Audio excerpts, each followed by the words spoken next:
Hello everybody, welcome back to my garden. Yaje here, excited to share another gardening video with you. Today's video is going to be a full garden tour for the month of April. As you all know, my garden is out here in Houston, Texas, Zone 9A, and I do grow African vegetables out here in the diaspora. Come along with me as I share with you what is growing in the garden in the month of April. So over here, I have four main beds. There's this one right here, and then this bed, that one, and that one. So guys, this bed right behind me is the very first one that you see as you walk to my garden. You can expect to see my tomatoes, my cowpeas, garden eggs, pigeon peas, peanuts, what else? Peppers, bitter leaves, all growing in this bed right here. I'm going to show you how each and every one of them is doing.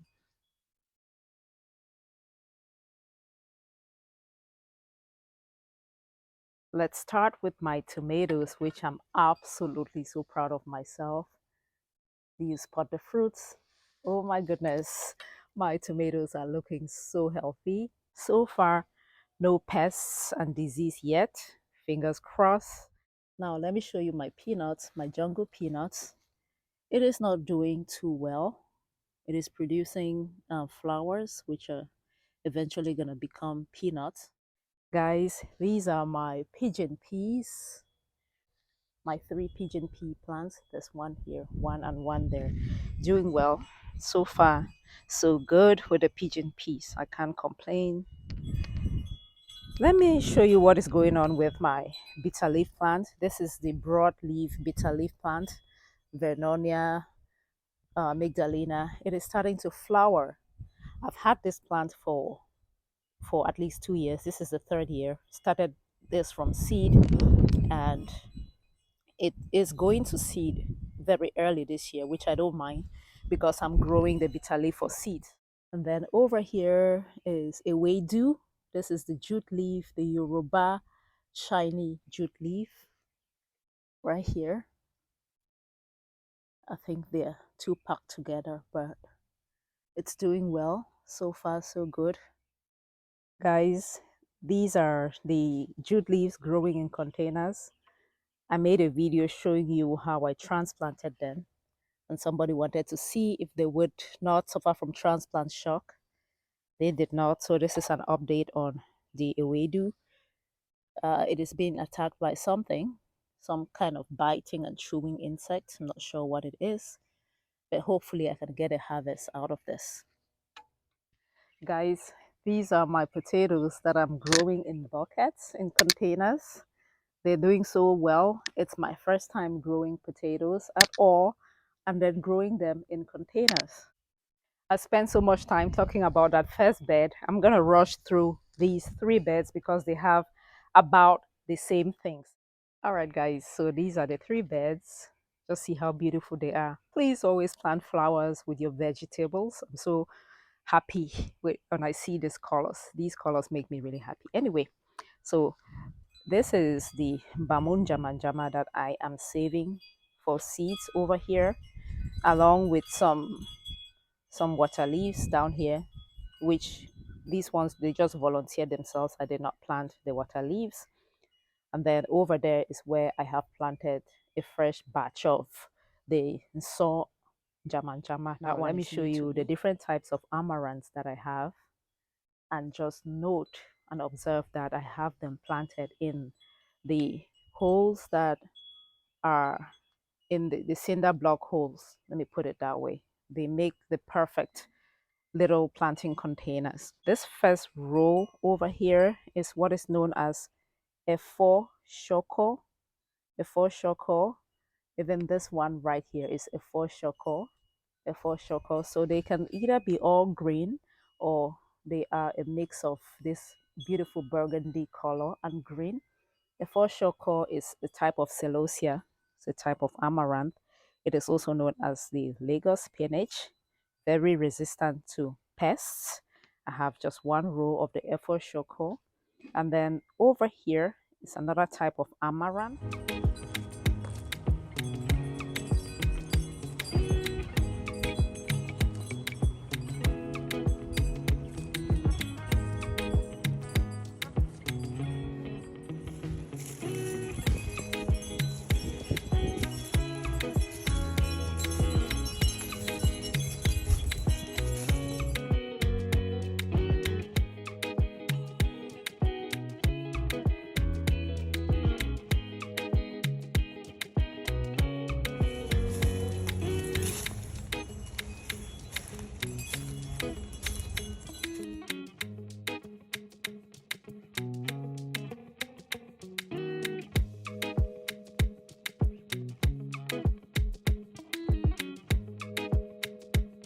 need to show you what is known as boma or the Anchia.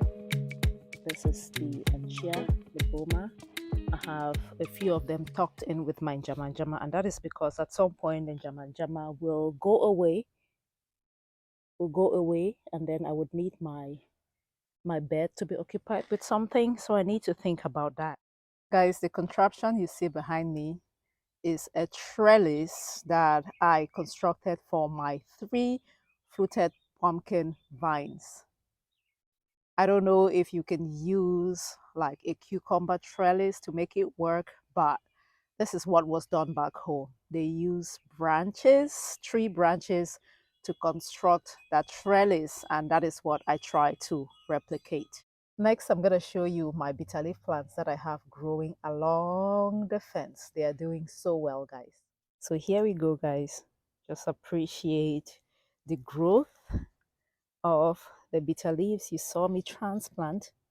You saw me start from seeds. You see all of that. I have a total of at least 72 bitter leaf plants all the way to the end. So just an inspiration in case you have bitter leaves and you're thinking, where can I put them?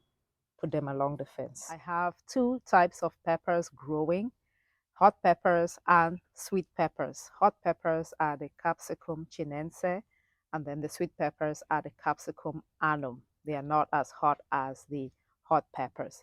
So I have my peppers growing in containers, grow bags, and other types of containers, and also in ground. If you're growing peppers in containers, you need to be aware that the size of the container matters. The smaller the container, the smaller peppers you're going to have, and the less fruit. The bigger the container, the bigger the peppers can grow and more fruit you can get. So just keep that in mind. And when you're growing your peppers in small containers, they can run out of water very fast and out of nutrients very fast as well. So that's one advantage of using bigger containers. Guys, I'm also growing taro root. We know them as cocoyams in Cameroon.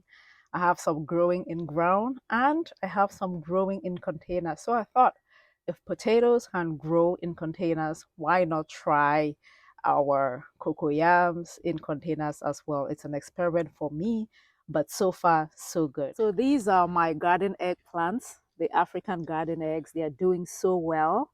I have 6 of them and they are starting to produce flowers. I don't see any fruit yet. I just hope that the pollinators are going to be here to pollinate my flowers so they can produce fruit. Now, this variety I have not cultivated before, but my mom sent the seeds to me from Cameroon and I'm trying them out for the first time. I have another variety which I have cultivated in this garden, saved the seeds, and I planted this year. I'm going to show you it. That one is in the front of the garden, front yard, actually, not front of the garden. I have a bed in the front yard. I'm going to show you that one. But before I go show you that one, just a tip on growing garden eggs. It is going to want to produce a lot of leaves, but at some point you have to prune those leaves. I have already done that. When I find a huge leaf, I just cut that leaf off, which is what I have done to just keep airflow under here and also encourage fruit production because we don't want a bunch of leaves without the fruits, right? So when you prune your garden eggs, it encourages fruit production. Another tip is to apply a fertilizer that is high in phosphorus when it starts to flower. So you know fertilizers have nitrogen, phosphorus, and potassium. So when you have a plant that you're growing for fruit, like garden eggs, tomatoes, peppers, at some point you want to start applying fertilizers that are high in phosphorus to encourage fruit production. Because if you keep applying a high nitrogen fertilizer, it's going to produce beautiful leaves for you without fruit. So just some tips. So guys, these are the garden eggs. I have them on a row over here. And then if you can look at the bottom, you would see that it's been pruned and staked. So that's a flower right here. I have a lot of flowers All of them have produced flowers at this point, but I'm yet to notice any fruit. I'm hoping for fruit by the next update video. I'm gonna go show you the one growing in the front yard now. So here we are in my front yard. I have flowers, but I also have edibles tucked in, including my garden eggs. So let's see how the garden eggs are doing. So guys, these are the garden eggs. I have three of them. One, two, and then one right here. And this is the striped garden eggs. It is flowering as well. You can see how the flowers of this one, the structure of the flowers, I don't know if you can see that. It produces tiny garden eggs, but in a bunch, which I really, really love. I have the garden eggs growing in the front just so that when people visit me, they can have something to eat. These ones are great as a snack, eaten raw. So again, I try to prune the leaves. You would see how I have pruned the leaves. All of these huge leaves are beautiful, but I need the plant to focus the energy on fruit formation and not on growing huge leaves, which is why I am pruning the huge leaves. While I'm here, let me just use the opportunity to show you the other edibles that I have in my flower garden bed at the front of the house. If you have a flower bed, you can definitely tuck some edibles in along with your flowers. So here, in addition to the garden eggs, I have what is known as Cape gooseberries. This the ground cherries. They're growing here. I have a bitterleaf plant. I have the African basils, two kinds, scent leaf, and then I have another type of African basil. That one produces like purple flowers. I'm going to show you all of them. I also have I have two kinds of bitter leaves actually, and then I have fruit. I have a guava tree. I also have whatchamacallit. Oh man, it's a vining fruit. I'm gonna show you. I can't think of it right now, but passion fruit. The passion fruit plant growing right here. I'm gonna show you right now. Come with me. Let's just take a moment to appreciate my flower bed. Okay, so I'm gonna start right here and show you what I have. So this here is the African basil, also known as scent leaf. Scent leaf, that is Osmum gratissimum, absolutely growing here. You would see that I tucked the small bitter leaf plants right here. More of the scent leaf.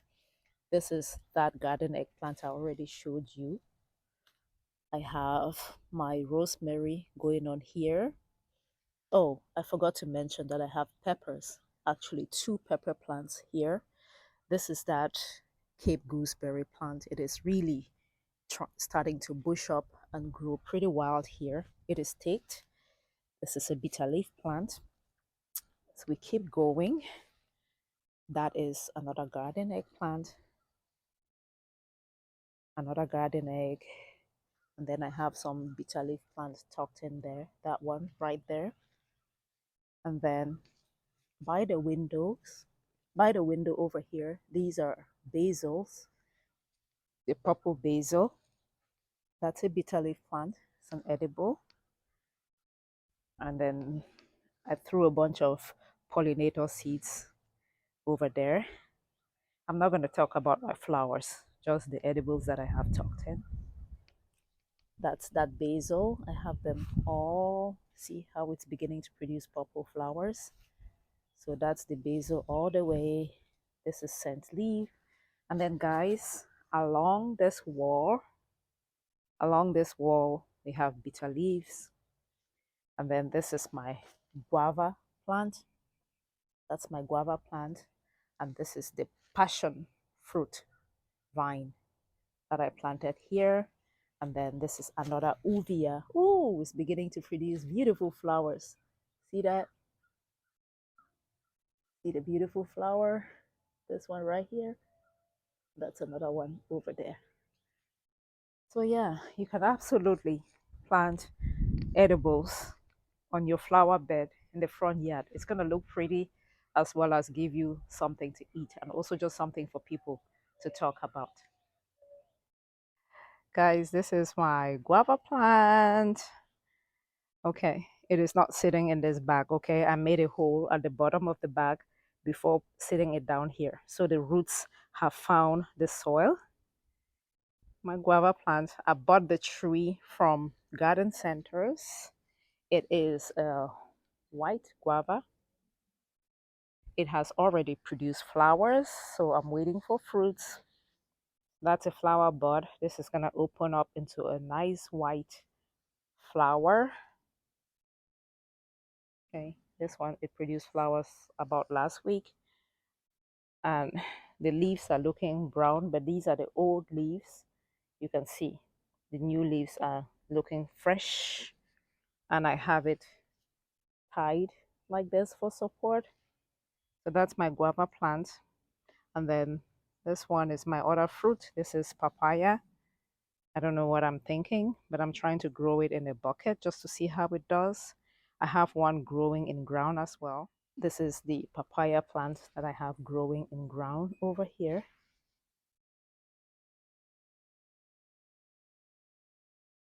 And that is a tour of my garden this month of April, the end of April 2023. I hope you found value. You picked up one or two things, maybe an idea, maybe an inspiration.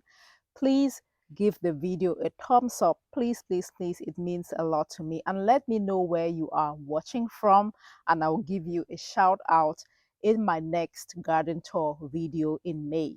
Until next time, grow a garden, because when you grow a garden, you grow health. Bye, everyone, and happy gardening.